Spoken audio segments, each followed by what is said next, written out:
आज हम बात करेंगे कि हाइपोथायराइड का ट्रीटमेंट कैसे होता है या फिर कैसे करते हैं।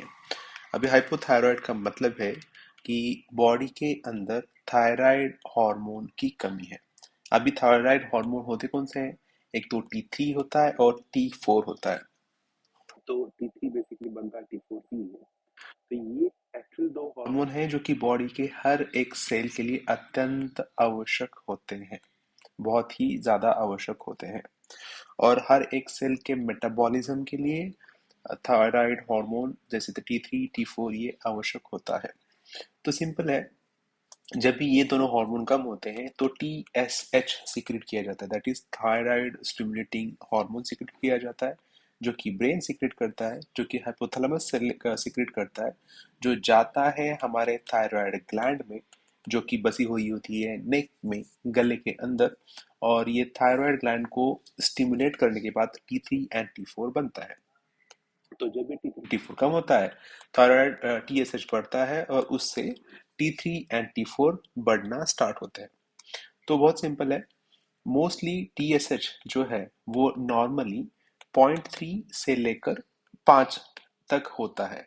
तो जैसे ही ये 5 से ऊपर जाएगा, हम उसको हाइपोथायराइड लेबल कर सकते हैं।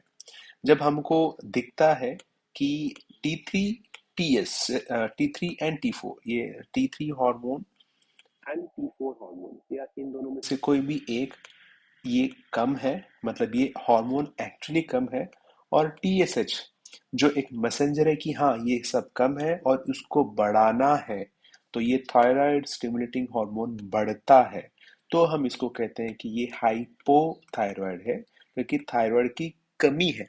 हाइपर हम तब कहते हैं जब वो ज्यादा होता है। यहाँ पे T3 T4 कम है, इसके कारण इन दोनों में से कोई एक या फिर दोनों भी कम हुए हैं और TSH बढ़ा है। तो अगर नॉर्मल जैसे मैंने कहा कि TSH जो है 0.3 से लेकर 5 तक होता है, तो 5 से ऊपर अगर वो जाता है तो उसका ट्रीटमेंट आवश्यक हो जाता है। तो ये हुई पहली चीज। अभी दूसरी चीज, जब भी TSH 8 से ऊपर है तो फिर ट्रीटमेंट करना आवश्यक ही होता है। उस टाइम पे थायराइड हार्मोन देना अत्यंत आवश्यक हो जाता ही है। और अगर TSH 5.5 से लेकर 8 तक हो तो पेशेंट को हम एक्सरसाइजेस एडवाइस कर सकते हैं। खाने के अंदर जैसे स्पिनाच है, कॉलीफ्लावर है, कैबेज है, पत्ता गोभी है, फूल गोभी है, पालक है, इस प्रकार का फूड अवॉइड करने के लिए बोल सकते हैं। एक्सरसाइजेस करने के लिए बोल सकते हैं। सेडेंटरी लाइफस्टाइल को कम करने के लिए बोल सकते हैं। स्ट्रेस कम करने के लिए बोल सकते हैं। और एक आध महीने के बाद में फिर से थायराइड प्रोफाइल टेस्ट कराने के लिए बोल सकते हैं। लेकिन अगर वजन ज्यादा है या फिर थायराइड हार्मोन की कमी के सिम्टम्स हैं, जैसे मोटापा है, वेट गेन है,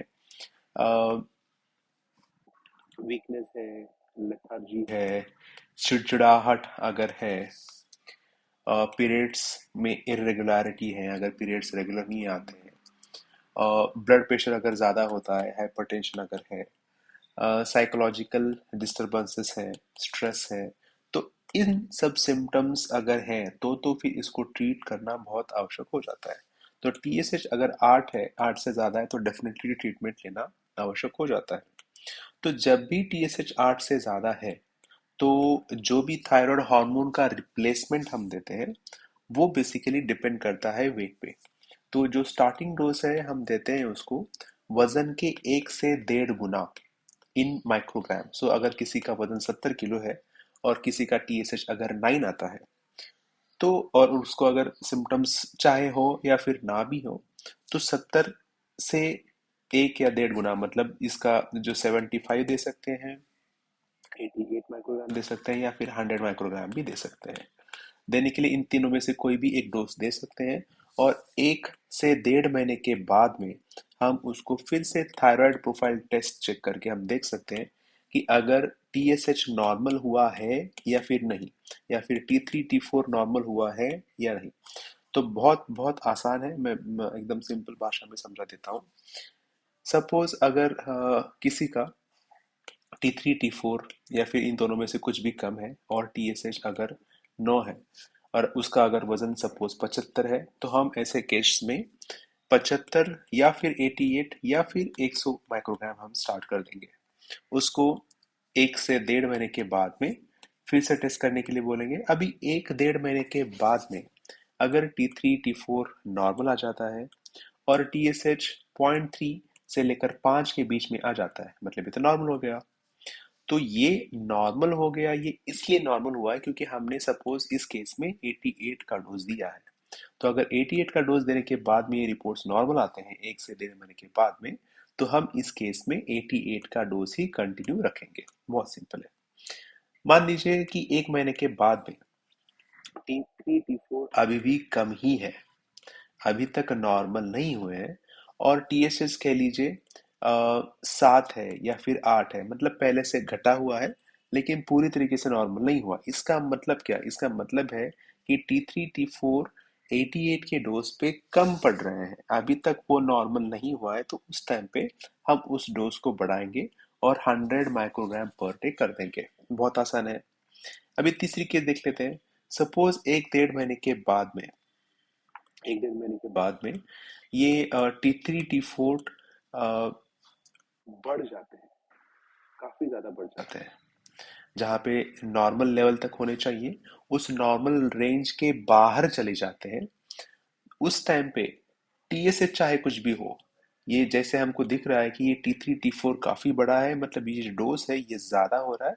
उस टाइम पे हमको टी थायराइड हार्मोन का डोज कम करना पड़ेगा। तो हम 88 से उसको 75 कर सकते हैं, या फिर 50 कर सकते हैं, या फिर 62.5 कर सकते हैं। और एक चौथी कंडीशन देख लेते हैं जिसमें T3 T4 तो नॉर्मल आ गया लेकिन TSH काफी कम हुआ है। तो इस स्थिति में क्योंकि ऑलरेडी पेशेंट मेडिसिन ले रहा है और T3 T4 अभी परफेक्टली अच्छा आया है, तो हम सेम डोज कंटिन्यू करेंगे क्योंकि TSH नॉर्मल होने में कुछ समय लग सकता है। तो ये बहुत आसान है। तो ये जो भी हम चेंजेस करेंगे पेशेंट को फिर से बोलेंगे कि आइडियली 1 डेढ़ महीने के बाद या फिर 1 से 1.5 महीने के बाद में फिर से थायराइड प्रोफाइल टेस्ट करा के दिखाने के लिए हम बोल देते हैं। तो मैंने यहीं पे वही कहा कि अगर T3 T4 नॉर्मल आता है, TSH भी नॉर्मल आता है, तो हम सेम डोज कंटिन्यू करेंगे। अगर TSH ज़्यादा आता है और T3 T4 अगर नॉर्मल आता है या फिर कम आता है, तो हम डोज को बढ़ा सकते हैं 25 या फिर 12.5 माइक्रोग्राम के डोसेज के अंतराल पे। हमको एक चीज़ समझने की आवश्यकता है कि थायराइड का जो टैबलेट आता है थायरॉक्सीन या फिर एल्ट्रॉक्सीन, वो आता तो 12.5 के डोसेज में ही है। तो 12.5 आएगा माइक्रोग्राम, 25 आएगा, 37.5 माइक्रोग्राम आएगा, 50 माइक्रोग्राम आएगा, 62.5 माइक्रोग्राम आएगा। तो आता इसी डोज से है और 150 माइक्रोग्राम तक हमको आसानी से ये मिल जाता है। तो आज के लिए बस इतना ही। Thank you so much.